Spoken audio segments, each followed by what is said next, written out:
بسم الله الرحمن الرحيم. الحمد لله رب العالمين، وأصلي وأسلم على نبينا محمد وعلى آله وأصحابه ومن اهتدى بهديه إلى يوم الدين. أما بعد.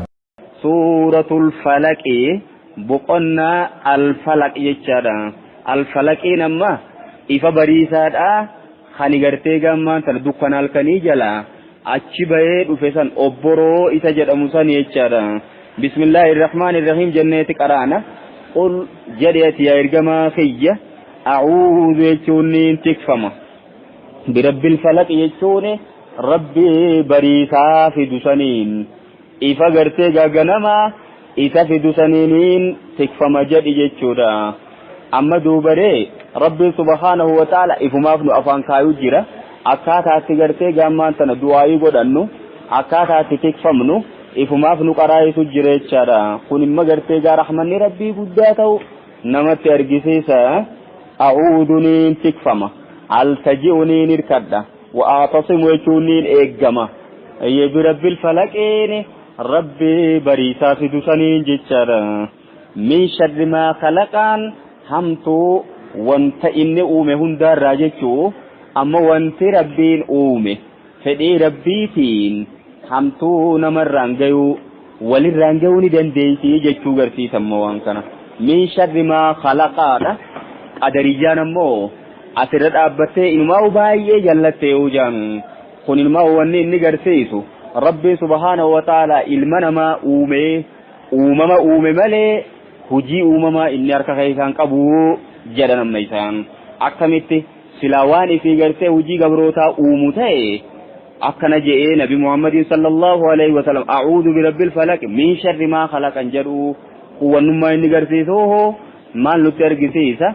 hujii gabroonni ifumaaf uummataa jechuu garsiisaga. Isaanummaanuu garee qadariyyaa jedhamtee moggaafamtega. Illee majuus waasiil ummati yaan jar rasuulli sallallahu alaihi wasallam majuusaa ummata kanaati. Majuusaadha jechuun warra ibidda gabbaru jechuudha. Majuusaan rabbiin lamaa jira jetti jaan. Rabbiin lamaa jira. Rabbii gartee gama khayrii fiduu fi kan sharrii fiduutiitu gara adda addaa jaan. Mee kamitti yoo jettani dukkantimma isaaniif rabbi akka tokkotti laamma halkan kana kee dukkanaa jira miti dukkanti isi sharrii fiddusanii jan ayye ifni immoo isa gartee khayrii fiddusanii jedhanii ifni hundinuu bakkirraa dhufu eessarraa dhufa ibidda jaanii sababa sanitti ibidda gabbaru deebanamma isaan saniifumma maal godharree rabbi haaliqamma lama godhan jechuun majuusonni akkasumaasis qadariyyaaniiti haaliqa lama goote jechaadha. Takko isa samii fi dachee uumee wantoota jidduu tanaa jiru uumee gabroota hunda uume kana gabroota maaseesi haaliqa hujii ifii gootee hujii isaaniitiif ifiif uummatan malee rabbiin harka keessaan qabu eegee isaan hojjetanii rabbiin harkaa jedhan amma isaan. Na'uudhu billahi min dhaalika sanirraa rabbiin agarnu wamaa tashaa'uuna illaa an yashaa Allahu jee rabbiin subhaanahu wa ta'ala. Akkasumaatis khalaqakum wamaa ta'maluuna isinni uume wanta isin hojjettanis rabbumaatiitu uume jedha jechaadha. Amma saniifuu min sharri maa khalaqaani ayya hamtuu wanta inni uume sanirra jechaadha.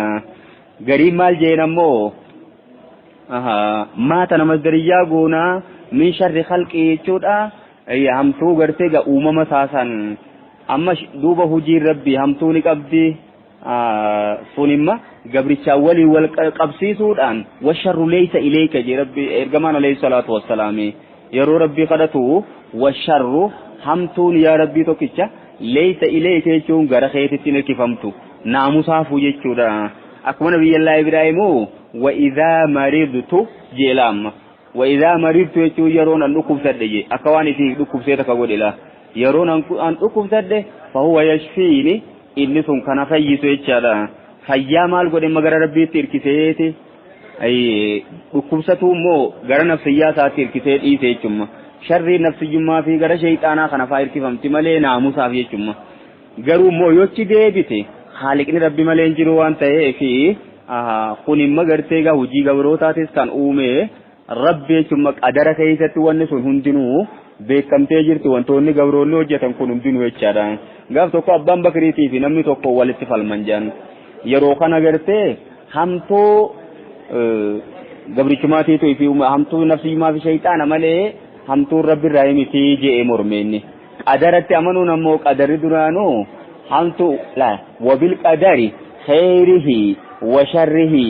min Allah ta'ala hundinuu rabbi irraa jenneetti amanuun arkaana iimaanaa keessaa tokko jechaadha yeroo san abbaan bakri shayxaana eenyu uume jeen asumaan kuffise olaan namticha rabbii uume duba shayxaana san ifee uumeettee yaaddamoo ati kam jettee yaadda rabbii uume rabbiin isa wanni uumeef maali hikmaa maa waan ajaa'ibaa ila qadara keessatti wanti rabbiin uumeef innummaan kunuuhu warra filaa ibiddaa san jallisuu keessatti sababa ta'ee jallisee akka garee heddummeeffatee ibidda jahannam naqu seenu jechuufi asumaan kufee amma namticha harka kenne min sharri maa khalaqaan hamtuu wanta rabbiin uumee irraa jechaadha wa min sharri ghaasiqin hamtuu dukkanaarraa jechuu hamtuu halkanii jennee hiikuu dandeenya jedhan mala ghaasiq jechuun hayyee hamtuu halkanii yookiin hamtuu dukkana idaa waqaba jechuun yeroo dukkanti sun wal qabe jechaadha dukkanti mala yeroo ammaatte kana keessa warri waa balleessus waa balleessa jedhanama saniifuu maduubare hamtuu guyyaa oo maaliif hin ji'iniihi hamtuu halkanii jennee gara halkanii kanatti wannichi oofeef warri waa saamuus halkanuma kana dhufee waa saama jedhan warri waa hatuus halkan kana keessa waata ha dhufee biyya nama jalaa weeraruus halkan kana keessa saniifuu gartee gaabadee balleessaanis yeroo inni deemu halkan kana waan ta'eef jecha sharriin halkan kana keessa baay'ee filaana godhamti waan ta'eef wamin sharri ghaasiqin hamtuu halkan keessa dhuftu idaa waqaba jechuun yeroo inni dukkanee waa qabe jechaadha ila deemuu namatti hin dhiisu dukkanuufnaan amma gartee walumaa galattu yeroo dukkanti sun wal qabe sanirraayis rabbumaaniin tikfama jedhee wamin sharri naffaasaatiin hamtuu maasiisi isii tuttuftuu jechaadha annafaasaatiin kun ammala jammu muannas saalim jammi muannas saalimi seerii duuba gartee gaa jalqaba dubartootaatu eegale jechuumoo lakki namni waan sharrii kanaaf ol ka'ee dhaabbatu hundinuu maal ta'uu qaba jechuun bifa saniin sifa saniin waamamuudhaatiitu baay'ee gaariidha jechaadha nama waan olii yaaduu miti mala jarri kuni waan gadi yaada waan ta'eef annafaasaati gariin ammoo dubartootaatiitu waan kana ittiin beekame ammallee kan ittiin mokkorame isaanii warri jedhuus jira jechaadha wamin sharri naffaasaatiin hamtuu warreen siirii hojjettu sani gartee gaa tuttuftuu taatee fil uqad jechuun hidhaa haadaa keessatti jechaadha hidhaa funyo'oo jechuu wayii hiiti laamma isummaanu itti qara'eeti laamma waan qara'uusan qara'eeti kasitti hidhaa takka hidha ammaasis deebi'ee hidhaa biraatti qara'eeti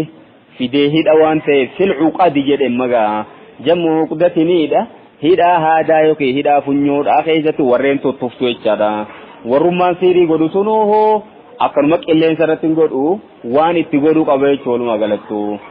wakuun ammoo gartee kirrii yookiinis qajjiisa fuudhee san irratti godha kun ammoo gartee qeensa beeyladaa faa fuudhee qeensa harree faa fuudhee maal fuudhee wantoota adda addaa kana walitti dabalee wanni fokkatu barbaaddi laamma kanarra dhaabbatee tikasitti uummata waan ta'eef jechuu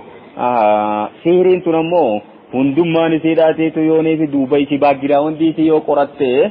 wooma najisaati walii wal qabatti jaanu siiriirraa tafincaani godhamtu jirti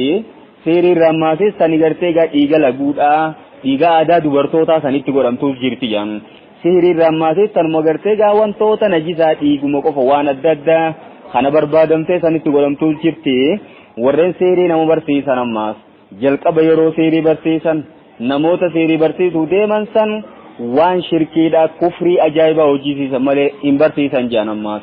maal godha quraana faa lafa kaanii irra jedhu jaanii yeroo inni quraana san irra jateechi utaale bakka kuwwilii karaa keenya fudhate jaanichi booda barsiisan saniifuu seereen akkummaan itti isin kufrii taatee bifa san jechaadha wa rabbiinu subhaanahu wa ta'ala suuraa baqaraa keessatti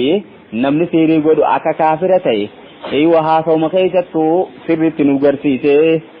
sirrittichi gaditti ilaallee xiinxallee bira dabarree sil'uqad jechuun hidhaa aadaa keessatti jechuudha suuraan suuratul falaqii fi suuratul naasiin isummaan wanni buuteef jalqaba gartee gaa siirii nabi Muhammaditti sallallahu alaihi wasallam godhamte san irraa hiikuudhaaf jechaadha. suuraan tun lamaa yoo laallu suuratul falaqiin ayata 5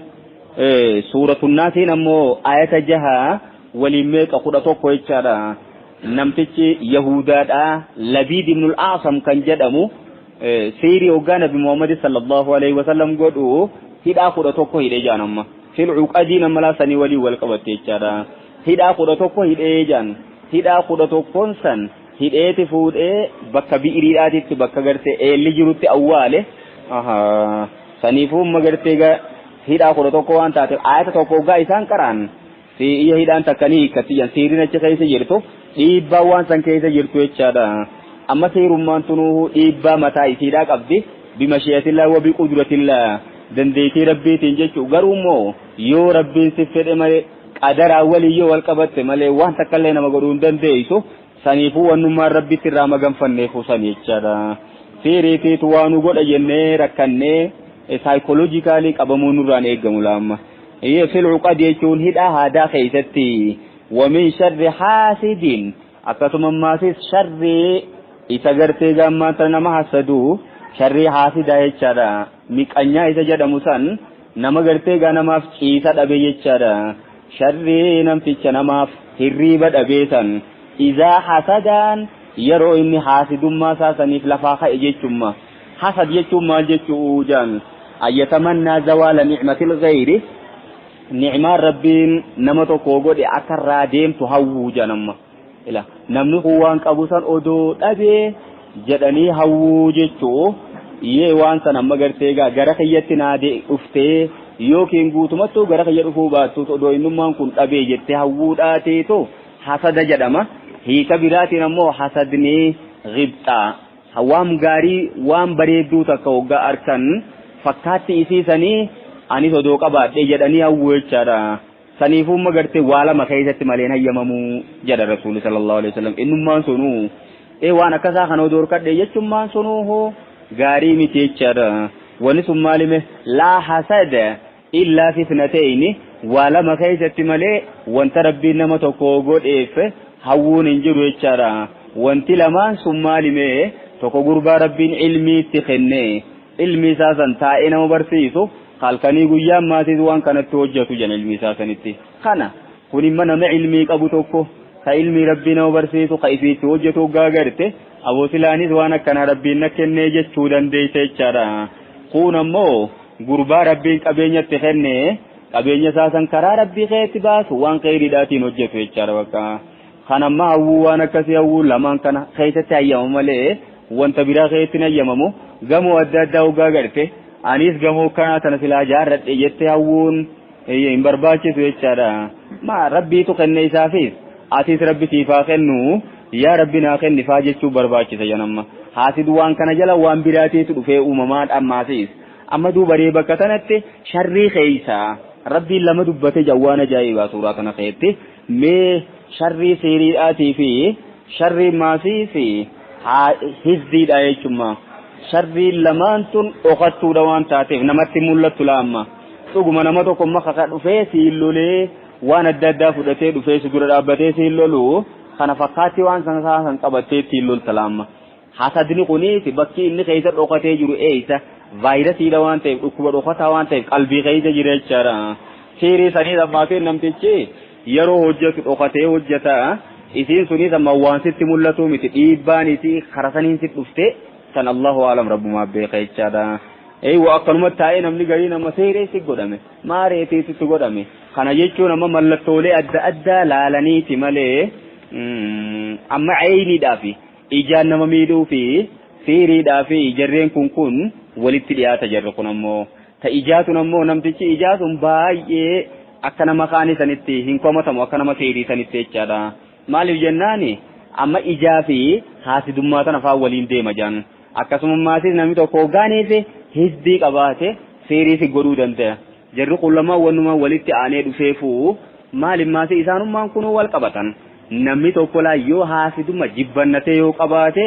gara seerii si godhuuttichi daba yooniif jibbannatee qabaate yookiin ammaasis baay'ee ijaa barra yooneessite ajaa'ibe maal ta'a jechuu gara ijaan si nyaachuutichi darbaa ammoo ta ijaatun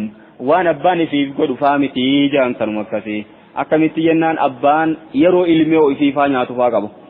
abbaan ammaasis deebi'ee yeroo ijuma isaa tanaan qabeenyuma isaa sanuu miidhu qaba jechaadha saniifuu yeroo gartee waan takka qabeenyuma kee tokko bareedaa ogaa garte maashaa Allahu kaana jechuu barbaachisa qabeenya nama biraa tokko ogaa garte maaseeyse maashaa Allahu jechuu barbaachisa Allahumma baarik lil maaliki barakaa faatti kadhachuu barbaachisa jechaadha ammalaa warri lafa qotu sirritti beeka waan kana ooyiruu isaa keessaa bakka sirritti gabbattee wana taate ogaa arkee dhaqee ijaan fittee dullaalu maali yoo jettee bakkuma inni laale san yookiin raammoon itti buuti yookiin karkarroon faan dhuftee nyaatti yookiin bineensummaan alaatuu dhufee duraa balleessanii beeka uummanni qilleensofaa dhufee jiitan maasiisi ija saasan jala wanni deemtu deemte jechuudha saniifuma bakki ijaatunis haasidummaa kanaan waliin wal qabatti siiriinis ammaas haasidummaa waliin deemte jechaadha siirii keessatti immoo akkama izaa hasada jee kana izaa sahara ila izaa wamin sharri naffaasaati fil cuqadi izaa nafasaatiin jenne laamma dhuguma amma izaa hasada jee sanammoo yeroo inni siirii isaa san godhuu eegale yaa rabbi isa sanirraa siiriin tikfamaa hin jenne jechaadha siirii eegalu durumaanuu annafaasaati tuttufuun kunuu jalqaba siirii jechaadha jalqabee jira waan ta'eef ammalaa jarri sun yeroo magartee hidhaa haadaa hidhee keessatti tufusan wamin sharri naffaasaatiin hujuma isaaniitiin eegaltee ulaamma bakki isaan irraa eegalanis sani waan ta'eef jecha isuma sanuu eegaluma san irratti firraa kadhachuudha yan wamin sharri haasidin izaa hasadaa keessattii fi inni sun adda addummaan qabu jechuudha amma walumaa galattuu namtichi silaa haasida ta'uu kuni kara tokkoon hizdiin amma gartee dhukkuba dhokataa daa'ul udaal dhukkuba maatiif gartee gaa nama keessaa inuman banne jechuudha dhukkubni akkasii takka nama eegallaan nama keessaan badu jan karaan amma itti haasidummaan dhufuun sun karaa kami kallattiin inni mamnimmaasiis izaa hasada alaa maadaa meelaa kunu maal irratti yoo inni gartee gaa naaquudhuu dadhabee maal irratti yoo inni jibbanna wayii qabaatee natti lafaa ka'e kallattiin inni mamne jechaadha muslimtoonni immoo karaan amma haasidummaan ittiin dhuftu kallattii danuudha san keessa ammoo muslimtoonni jalqaba irratti haasidummaan bakka ittiin dhuftu eeysa islaamummaa isaaniiti yaanu islaamummaadhaan itti dhufti waddat qaa'ifatun min ahlil kitaabi law yudilluunakum isin jallisuu jaallatan jemma karaa isin sirriirra jirtan sanirraa gara biraatti jecha walan tardaa anka alyahuudu walan nasaaraa hattaa tattabi'a millatahum akkasuma rabbiin ammaasi suuratul buruuj keessatti wamaa naqamuu minhum illaa an yu'minuu billaahi al-aziizi al-hamiid jemma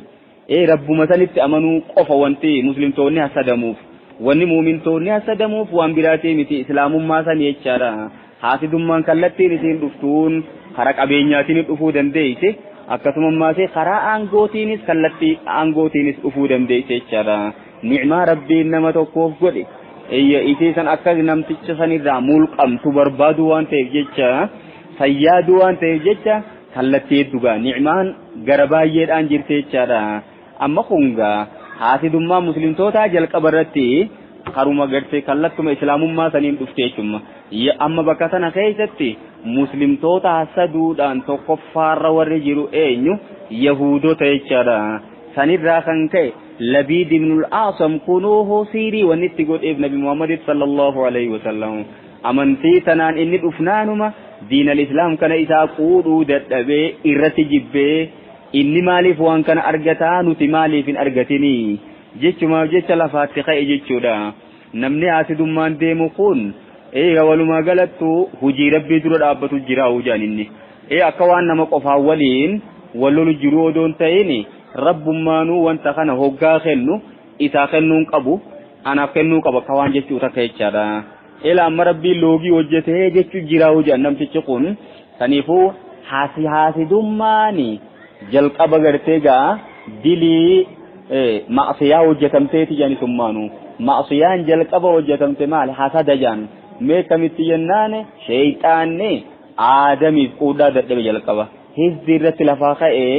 maal ta'e khalaqtanii min naarin wa khalaqtahu min xiin jechaadha isiin haasidummaa wani raadhutummaasiis wooma lama qofa jaan mee wanti lamaan takka abbichuma san tuffachuu takka lammaffaan ammoo iftuulummaa jechaadha inni kun akkamitti naan qixxaataa jala amma inni kun akkamitti na bira ol darbaa karuma jetturraa dhuftee jechaadha baqa wanni akkasii muslimtoota keessa inuma jiraachuun qabdu muslimni haasidummaa waan jaansan eegartee ni'imaa rabbii nama tokko godhe isii lamaarreefu dubbanne saniif hawwiifaa qaba malee inni kun ni'imaa tana guututti odoo dhabee je'ee as keessa kaayyatee inuma deemuu hin danda'u muslimni kaniifuu dhukkubni kun dhukkuba gartee gaa innummaanu yahudaadhaan baay'ee beekamaati achitti baay'ee beekamaadha jechuudha jarinis hordoftoota shayxaanaa waan ta'aniif jalqaba namni waan kana kaasa isaanii shayxaannichiin eegalee aadamiif haasidatee jibbanna aadamirraa qabuuf kan sanirraa kan ka'e ajaja rabbii fudhachuu didee jechaadha aadamiif sujuudi yennaan akkamittiin sujuuda kun na bira kuteemoo anaaf sujuudamuu qaba jechuuf deemaa inni gareen shayxaan ammoo har'a maal jette yan addunyaa irratti shayxaanni maal balleeysee kanummaan balleeysee oo malaayikota malee shayxaanni badiin qabu akkam makhluuqaaf hin sujuudamu jechuuf didee ha guddifamuu qabu Allah isa sani rabbii sani malee Adam akkamitti guddifame isaaf sujuuda ha sujuudaa geetti ajaji sun eenyu isuma silaadachi fi samii uume kanuma isaanuma sun hundaa'u uume kun ajajuma rabbii godhuudha malee bar Adam gabbaruun jaamtu rabbuma gabbaru jira namni suni amma fakkeenyaaf shari'aa keenya keessatti nama sujuuduun hin ayyamamini malee shari'aa durii keessa ni jirti amma suuraa Yuusuf keessa yoonii fidhayte jechaadha Yuusuf amma obboleeywan isaa sunii fi akkasuma haadhaa fi abbaan sunii fi yeroo dhufanni sujuudanii fi turani maal yennaan shari'aa Yaaqub keessatti ni ayyamama ture jechaadha garuu shari'aa keenya keessa wanti takkallee hin jiru nama tokkoof sujuuduudhatti waan niin ajaja odoo ta'e jedhan jira rasuuli sallallahu alaihi wasallam haati manaa abbaa manaatii ka sujuudutti ajaja kaniifuu nuti imma nama tokko hoggaaniif nama kabaju tokkoon hoggaa walitti dhufne mataa qaqqabachuun nurraan eegamu jechaadha kani gadi godhannuuf eenyu rabbuma qofa ta'uu qaba malee namaaf mataa gaggodachuun hin barbaachisu achi boodammaatis eega shayxaanaati haabiilii fi qaabiil amma gartee haabiil irratti haasidummaa hojjetee ture jechaadha haasidummaa irraa kan ka'e wanti isaan irratti wal hasadan maali obboleetti bareedduu isaan jidduu jirtu san akkamitti isii tiyyata gartee anaa waliin dhalatte bareedduu tana anumaa fuudhuu qabu malee inni kami fuudhaa waan kana inni kamitti argata wanni jookeessa dhuftee qaabiil jechuu sababa sanitti gartee ka'ee isuma san ajjeese qaabiil amma haabiil san ajjeese haabiil ammoo caljeetuma dura taa'e silaa firaa dhorkuu qaba ture gaa qadara keessa jirti waan ta'eef la'in basakta ilayya yadaka litaqtulanii maa ana bibaasitti yadee ilayk liaqtulaka jeen an harkasitti laadhu waan feetan irratti hojjettullee akka feete na godhii jeetuma dura taa'e fuudhee mataasaa dhagaarra kaa'ee achii dhagaa biraa fidee mataachi irratti bashaysee ajjeese jechaadha garuu ajjeesee achitti hin dhiifne fuudhee ba'atee deemeeni kanarratti odoo kasi fuudhee deemuun eega ture booda harraageessa gartee gammaan tana